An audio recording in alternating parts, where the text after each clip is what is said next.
في حاجة كمان بالنسبة لموضوع أسامة نبيه. لازم نعرف السبب الحقيقي اللي خلاه يستقيل وخلاه يسيب الزمالك في وقت زي ده.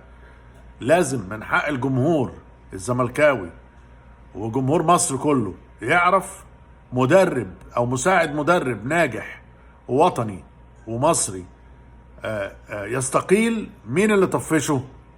مين اللي قرفه؟ مين اللي نكد عليه؟ مين اللي اتحشر؟ مين اللي وبخه؟ وهو مش مسؤول عن الماتش بتاع أسوان ده. هو لو في مسؤول يبقى هو مسؤول، هو رئيس النادي. يروح يستقيل هو، مش يعملوا كبش فدا يدوروا على حد يطلعوا فيه اي حاجة ان هو ده بقى السبب عشان تبقى الصورة باينة كده. عيب كده يعني، عيب. مش كل مرة الحركات دي. مش قادرين على فيريرا، تقدروا على أسامة نبيه. لازم نعرف ايه السبب.